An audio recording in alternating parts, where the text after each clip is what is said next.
Et si finalement c'était pas nous, les téléspectateurs de koh la légende, qui étaient enfin débarrassés de leur bourreau? Je dis ça, je dis rien. Salut à tous, c'est Frenzo et vous êtes les bienvenus sur ma chaîne. Ce soir et comme chaque mardi, on débriefe ensemble le nouvel épisode de koh la légende, l'épisode 10, l'épisode des destins liés, donc c'est parti.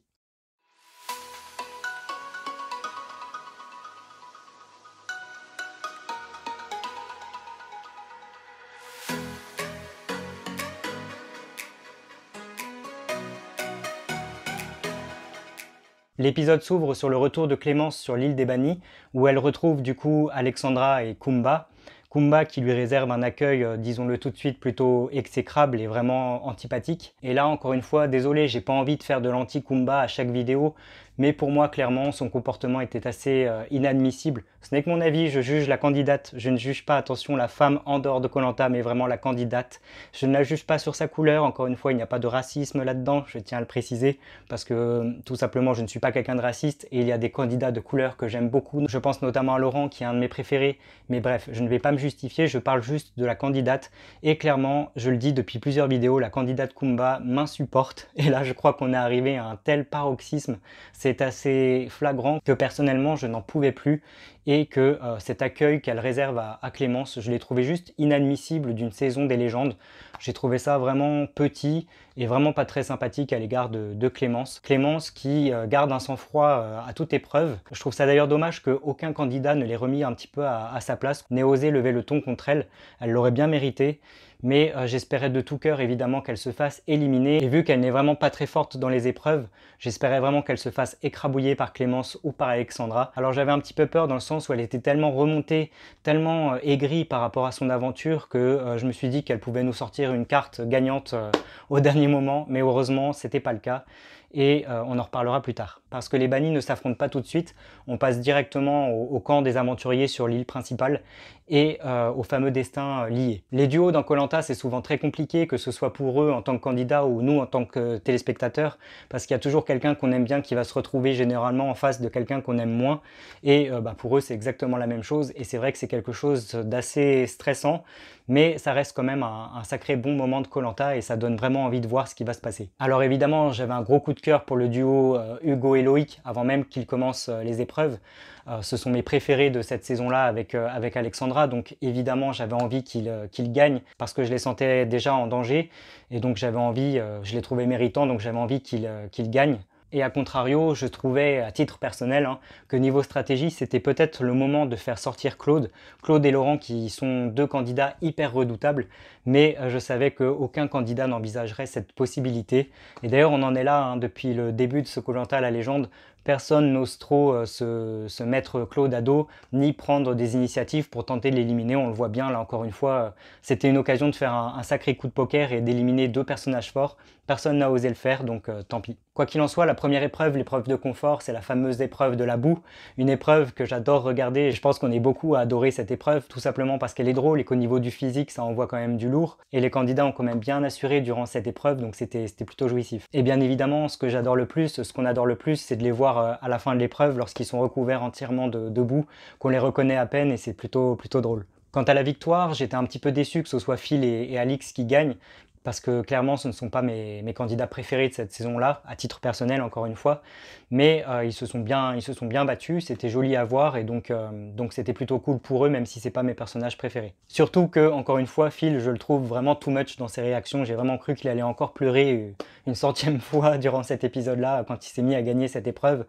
On a frôlé le too much à fond, la surdose, mais ça a été. On revient enfin sur l'île des bannis, où on retrouve du coup Kumba, Clémence et Alexandra, qui s'apprêtent à s'affronter pour gagner cette grande épreuve qui les attend. Je ne sais même plus comment s'appelle le nom de l'épreuve, mais elles doivent installer des espèces de briques, 5 ou 6 briques les unes sur les autres, et faire tout un chemin arrière avec une corde tendue, ce qui est plutôt stressant et très dur à regarder. Psychologiquement, c'était très fort. C'était une superbe épreuve, avec beaucoup de tension, étant donné les caractères des trois candidates. Donc vraiment, c'était super. Et que dire de la finalité, Alexandra, la Queen Alexandra. Alors je vais peut-être pas me faire des amis, je sais que parmi vous, certains ne l'aiment vraiment pas du tout, mais moi je reste sur mon avis, je la trouve extraordinaire comme femme, notre Wonder Woman. Et tout simplement, je trouve qu'elle explose tout, quoi. Dans les records, elle est juste incroyable. Le sang-froid dont elle a fait preuve durant l'épreuve est juste magistral. Elle a carrément éclipsé Kumba et Clémence durant cette épreuve et c'était juste phénoménal. Alexandra qui prouve encore une fois qu'elle est là où on l'attend pas. Elle réussit les épreuves, elle garde un tempérament calme, froid et réfléchi et je trouve que c'est une candidate extrêmement complète qui mérite d'aller très loin. J'espère qu'elle réintégrera l'orientation parce que pour moi elle le mérite. Donc c'était extrêmement beau à voir. Elle a assuré et en plus elle élimine Kumba et c'était vraiment extrêmement mérité à mon sens. Pour moi, c'était ça la justice de cet épisode, ce qu'on attendait depuis un long moment. Enfin, on se débarrasse de Kumba. Alors, on se débarrasse de Kumba, oui et non. Quand je dis ça, on se doute qu'on va la voir dans la résidence du jury final et que lors du conseil final, elle risque de camper sur ses positions et d'en faire voir à pas mal de candidats. Donc on n'en est pas débarrassé à 100%. Mais quand même, je trouve qu'elle s'est fait bien écraser par Alexandra et que c'était vraiment ça la justice de l'épisode. Kumba, qui encore une fois n'a pas excellé durant son épreuve, mais on avait l'habitude durant cette saison-là, et c'est pas une critique négative que je dis, c'est juste que ce n'est pas une candidate si forte que ça finalement. On a l'impression qu'elle en impose beaucoup parce qu'elle a une forte personnalité, mais au niveau des épreuves, elle est quand même en dessous des autres, et je tenais juste à le signaler.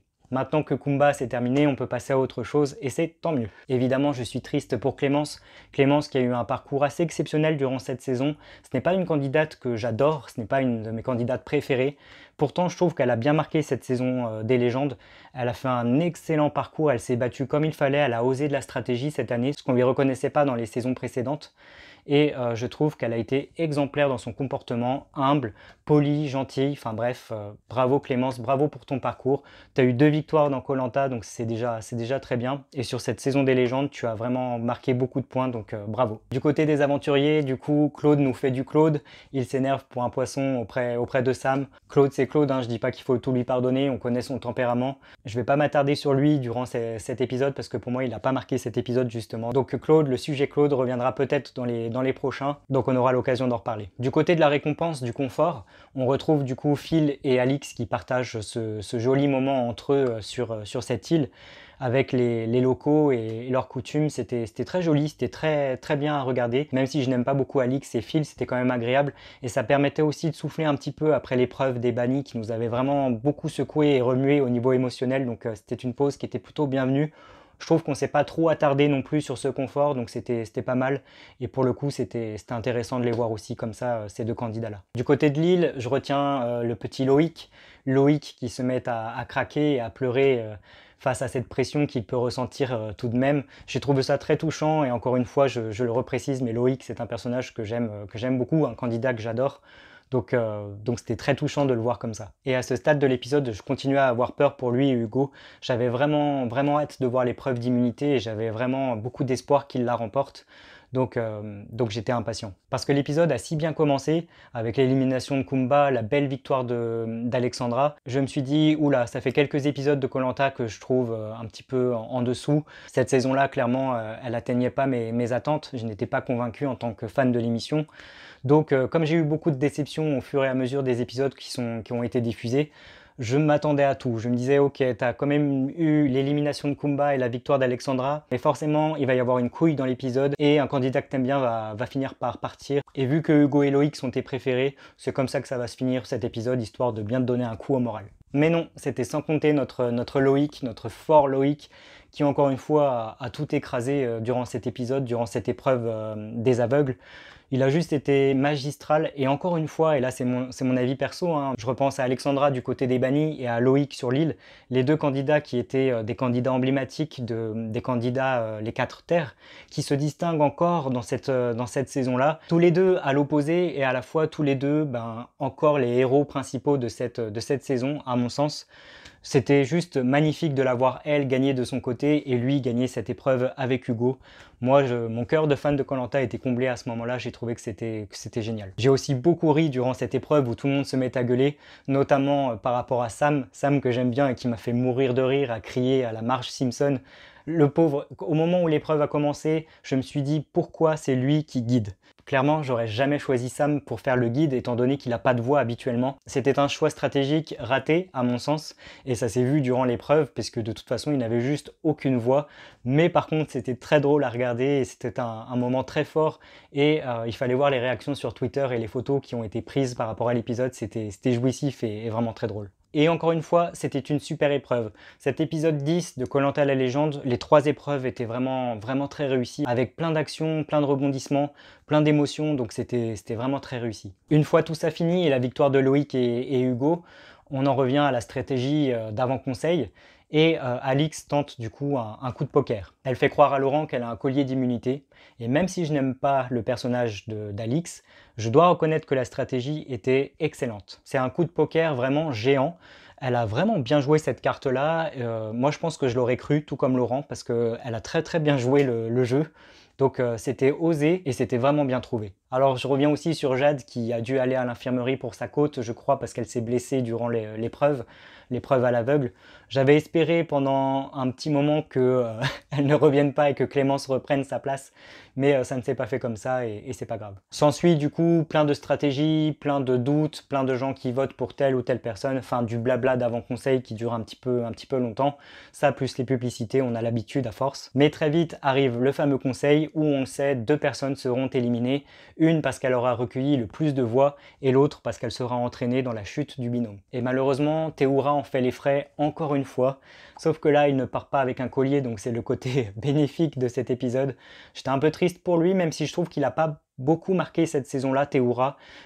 Il a été très bien dans son comportement et notamment avec Sam, mais je trouve qu'il ne s'était pas distingué plus que ça. Il est passé assez inaperçu, je trouve, personnellement, durant cette saison. Donc j'étais triste, mais en même temps, je trouve que c'est assez logique. Et Christelle, c'est pas une candidate que j'apprécie spécialement. Du coup, j'ai trouvé ça assez logique. J'aurais peut-être préféré que ce soit Phil et Alix qui partent, mais la stratégie d'Alix, je le reconnais, était vraiment très réussie. Et pour le coup de bluff a fonctionné et elle s'en sort très bien. Alors j'ai pas trop compris la réaction de Christelle lorsqu'à la fin du conseil, Denis lui dit qu'elle peut donner son vote pour le prochain conseil et qu'elle choisit de le donner à Claude. Là je me suis dit mais qu'est-ce qu'elle nous fait encore une fois avec les garçons? C'était un petit peu bizarre. J'aurais pensé qu'elle le donnerait à Jade, sa copine, son allié d'aventure, et en fait non, elle le donne à quelqu'un qui est intouchable depuis le début. J'ai pas compris. Mais bon, c'est une déception et bon, je trouve que ça ressemble à la candidate qui fait un petit peu n'importe quoi elle aussi depuis le début. Bref, cet épisode 10 de koh la légende, les destins liés, était un super épisode. J'ai passé vraiment un très bon moment avec beaucoup d'émotions, des émotions positives contrairement aux anciens épisodes qui ont été diffusés. Donc oui, ça prend une tournure qui me plaît assez. Donc j'étais très content, je retiens vraiment la belle victoire de Loïc, la belle victoire d'Alexandra, la victoire d'Hugo également, et je retiens le départ de Kumba. J'ai envie de dire, il était temps. Donc vivement la suite, vivement de voir ce que ça va donner, donc affaire à suivre. Et vous alors, qu'avez-vous pensé de cet épisode 10, les destins liés? N'hésitez pas à me le dire en commentaire sous cette vidéo, de lâcher un petit pouce bleu si cette vidéo vous a plu, de vous abonner à ma chaîne également pour ne pas manquer mes autres critiques, que ce soit celles de koh ou des critiques littéraires parce que j'aime beaucoup lire. Quant à moi, je vous dis à très bientôt pour une prochaine vidéo koh ou une prochaine vidéo littéraire. En attendant, prenez bien soin de vous, à très bientôt, ciao!